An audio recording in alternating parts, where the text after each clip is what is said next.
As I've said once before, I have been around a ton of dumpster fires, and one that is particularly stinky, bright, and just jaw-droppingly what the heck is Yandere Dark Elf.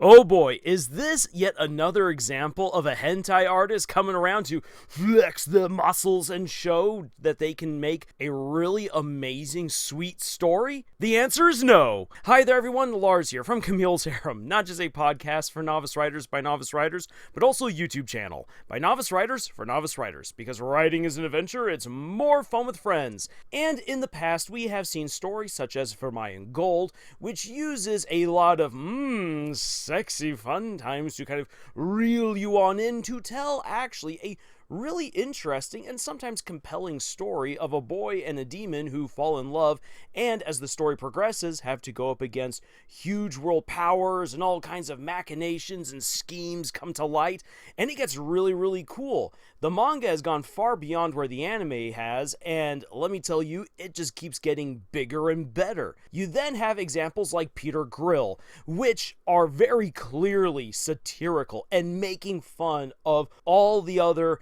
explicit harem stories out there where the character is, yes, he's getting it on, and there's a whole bunch of nasty consequences for all of his indiscretions. And then there is one of the shining examples of what can be done with hentai situations, where you have, please don't tease me, Miss Nagatoro, where you take a situation that the mangaka had kind of used before to be like, hoo, yes, there will be sexy fun times in the library, and instead delivers none of that, but a really heartwarming, inspiring story of two people who start off on the wrong foot, have a toxic relationship that is redeemed and becomes a beautiful friendship, which then becomes a beautiful romance. Holy cow, please don't tease me, Miss Nagatoro is still one of the best current rom-coms that I have had the opportunity to read and to view in recent years. It's just so dang good. So, when I came across the manga for Yandere Dark Elf, I was like, okay then, this could be really bad, but it could also be really good. Let's have a look at it. Oh my gosh.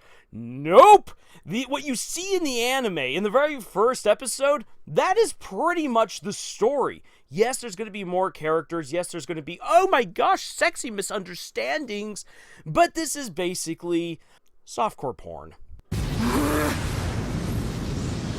Now, for some people, they're going to say, yes, please sign me up. But if you're someone like me, a gentleman of culture, that wishes to have a good story to complement the sexy fun times, because romance is only as good as the characters who are engaged in it, yeah, you're not going to get this here with Yandere Dark Elf. And the reasons are as follows. We've got our bland protagonist main character, whose name I can honestly almost never remember. It is Hinata, but I have to keep on going back to it again and again and again, but like, is that really the dude's name? I just keep on forgetting. He's bland protagonist. This guy is a wet noodle who exists for the day that his noodle will no longer be limp. Which is what the Yandere Dark Elf Belle is all after. This guy just simply exists to facilitate situations where a busty elf will take advantage of a little boy, shall we say. And Belle has almost no character to her. She exists to thirst after Hinata, and every other character in this story is there to simply be an obstacle for Belle to overcome because she's the yandere. There is really no depth to any of these characters whatsoever. Now, having read the manga to the most recent chapter, which goes well beyond where the translations are, yes, there are moments where we get to learn a little bit about each character's backstory and some of their dreams and skills. Woohoo! But this story ends up actually being an example of how you can tack on stats to characters, but that doesn't make them deep. Hinata has no real personality. As we will come to learn, his parents are dead. That is why he lives alone. Oh boo-hoo, this is really sad.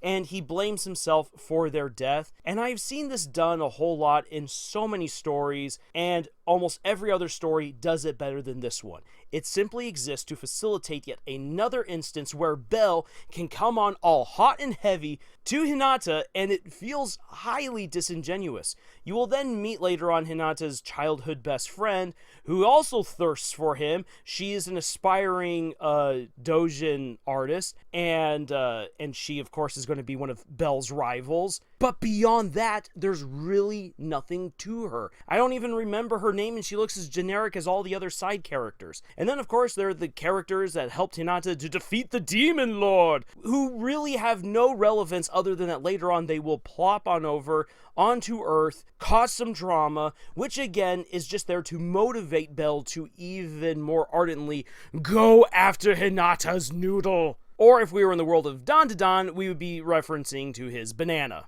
You require the use of your banana organs.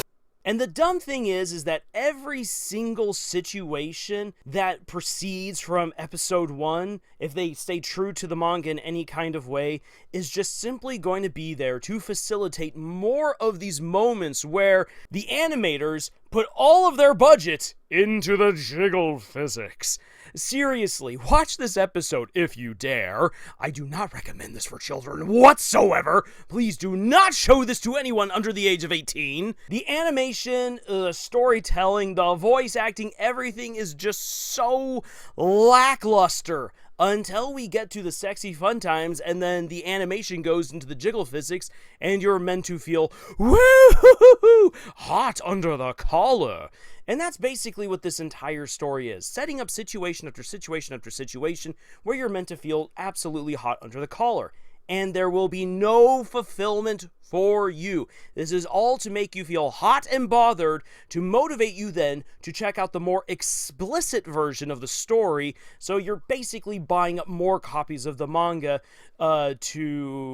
yeah. And while I can't necessarily knock this particular marketing strategy, because that's absolutely what it is, and yes, the romance section of any bookstore is the largest, and for good reason too, because that's what most people go to buy, this still does not make it a good story. And we here at Camille's Harem, we are dedicated to helping people figure out how to write and create the best stories possible. That is what we honestly care most about. And guess what you can have?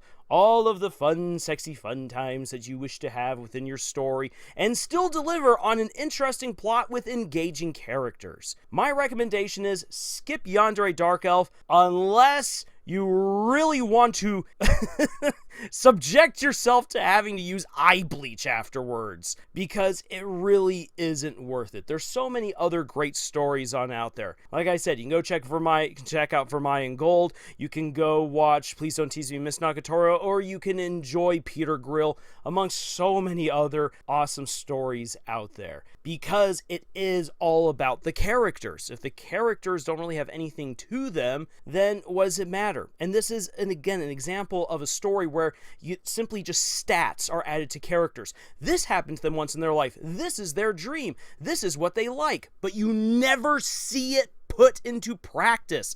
These characters exist to create awkward situations where one wants to jump the bone of the other. And when that's your story, that's really not much of a story at all, and those aren't characters, those are caricatures. It's like taking dolls and like mashing them together and be like, hoo, this is love, this is romance, this is amazing, isn't it cool? No, it isn't. This is an anime that I do not recommend at all. So no, I will not be doing a week-by-week review of this anime whatsoever. And again, if you want to go watch it, at your own risk. And I do not recommend it at all, again, to anyone under the age of 18. 18. That is my review. That is my stance. I am now going to wash my eyes out with eye bleach and move on to far better stories. And if you're looking for far better stories than this, then you can do no worse than checking out the books that I myself have published. Links for them are in the description below. And if you'd like to support what we novice authors do here on YouTube, then please subscribe if you haven't already done so. Click the bell icon to receive notifications for future videos. And until the next time, y'all, watch out for yanderes from another world, and tschüss.